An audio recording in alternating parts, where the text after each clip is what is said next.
حلوه البتاع دي هنا. هي احيان كتير بنبقى مستنيين شويه حاجات كده تيجي تغير مسار حياتنا وتقلبها وتحولها، بس هل المفروض ان احنا نفضل مستنيين الحاجه دي؟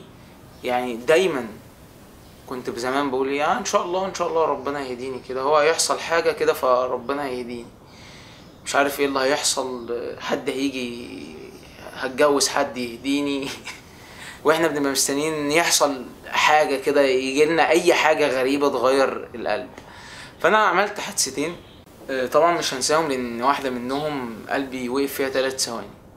عارف انت بقى الحادثه وما قلبك بيقف، حادثه قويه ماشي على 160 ودخلت، فبتسمع اصوات بس وانت مش قادر تتحرك، فبتحس بالعجز وبتحس قد ايه انت في ثانيه ممكن ايه تروح. نزلت ساعتها من العربيه وعرفت ان ربنا اداني فرصه تانية عشان اتغير، بس برضه ما اتغيرتش وفضلت زي ما انا. واللي فرق معايا هم 10 ايام الاعتكاف اللي احنا هنبقى داخلين عليهم كمان شويه. بعد ما تتفرج على الفيديو هيبقوا هم المغرب، بعد المغرب، او ممكن تبقى تتفرج على الفيديو وانت في ال10 ايام دول. ال10 ايام دول فعلا غيروا حياتي. يعني انا مش بحكي قصه تحفيزيه وموتيفيشن سبيتش عشان يلا بينا، لا دي حاجه حصلت فعلا. بس اتغيرت ازاي؟ انا عادي كنت شاب عادي طبيعي شغال زي اي شاب عشان يجيب فلوس، عشان يخرج مع صحابه، عشان يعرف يصرف على نفسه.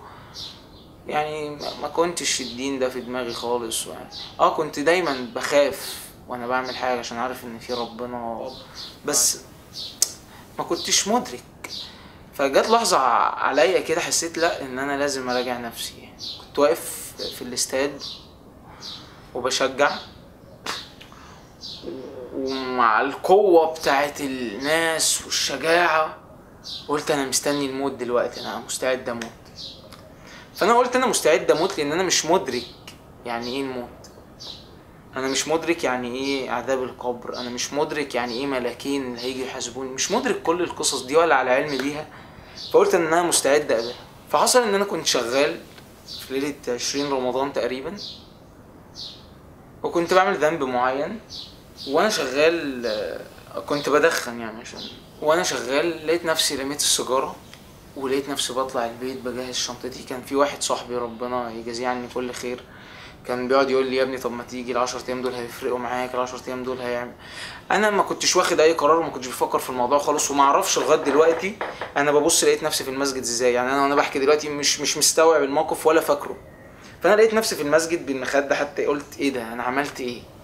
قعدت ال10 ايام فرقوا معايا لغايه دلوقتي الحمد لله رب العالمين. خلوا التفكير بتاعي يتغير، المايند سيت بتاعي يفكر بطريقه جديده. انت خلاص بتعرف المعنى بتاع الدنيا واللقطه بقى وانت خارج من المسجد كده. عارفين اغنيه ابطال الديجيتال اللي هي بتقول في غريب وقعنا في عالم الارقام ضعنا، كيف الخروج كيف الخروج من اين الطريق، عالم غريب المعالم. انا بقى كنت حاسس بالاحساس ده وانا خارج من المسجد، وعرفت اين الطريق.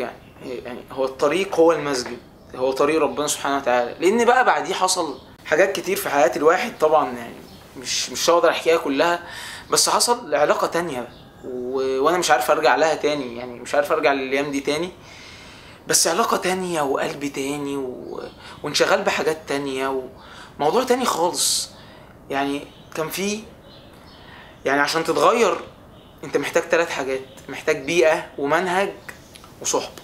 فكان في مرة مش هنسى كنت نازل اصلي العصر، فواحد صاحبي قال لي البقاء لله، كانوا هم خارجين من المسجد، فبيقول لي ان الصحابة كانوا بيقولوا لبعضهم في الفرض كده ان هو فاتك فرض وانا نازل على فكرة اصليه في المسجد. يعني انا مش قاعد في البيت وهصليه هنا بقى خلاص فاتني، انا نازل اصليه في المسجد. ولقيت الهمم دي. هم الصحابة كانوا جامدين ازاي؟ عشان هم كانوا صحابة وكانوا في وسط النبي. يعني سيدنا عثمان كان بيقيم بالقرآن في يوم، والنبي قال له ده كتير ويعني حاول تقلل. قال له لا اقدر يا رسول الله. كان في همة، كان في حاجات احنا مش حاسين بيها عشان احنا مش في وسط البيئة دي. يعني هل ال10 ايام اللي جايين دول ممكن يفرقوا في حياتك؟ طبعا ممكن يفرقوا في حياتك، ممكن يغيروك. انا يعني مش قادر اوصف لك او مش قادر اوصف لك المعاني اللي بتتحس، بس فعلا ال10 ايام دول هيفرقوا معاك قوي لو رحت لربنا وسلمت له كل حاجة وهو شاف في قلبك الصدق، ومن صدق الله صدقه. عارف لما في واحد بتقول عليه هارش، يعني عارف يا عم خلص، هو عارف دي منين ودي منين، انت بتبقى هارش الدنيا كده، يعني بتبقى عارف انت اخرك معايا كذا. لا لا لا، انت مش هتخليني ان انا اقعد اتسحل فيكي بقلبي واقعد وازعل قوي على اللي بيحصل وعارف ان كله قضاء ربنا. بتعرف من الاخر الدليل، ولما بتعرف الدليل بتبقى عارف كل حاجة جاية بعديه، تبتدي تسكن ده ابتلاء، ده نعمة. النعمة اللي مش معايا دي ممكن لو معايا اتغر، ممكن لو معايا توديني في ده، فبتبقى معاك الدليل. ربنا بقى هو اللي بيحطه في قلبك حاجات كتير وحاجات ما ينفعش تتحكي في فيديو. فاللي انا عايز اقوله النهارده، اوعى تستنى لغايه اما تعمل حادثه او حاجه وممكن ما ترجعش منها، واوعى تستنى حد يجي يشد ايديك ويقولك يلا تعالى، واوعى تستني هو الزوج الصالح اللي هيفرق معايا. لا، روح انت على ربنا، اجري عليه وقول له يا رب اقبلني، انا معرفش انا هيبقى عندي يوم تاني ولا لا غير ده عشان اجيلك فيه. بس ده اللي كنت عايز اقوله، وبالله عليكم يعني حاولوا تستغلوا ال10 ايام دول، والسلام عليكم. انا عادة ما بقولش الحاجات دي. لايك لو عجبك الفيديو، واديه لاي حد محتاج يشوفه في ال10 ايام دول، ان شاء الله يعني يبقى خير. ما بعرفش اطلب وباين، والحوار ما بيننا مش هيبقى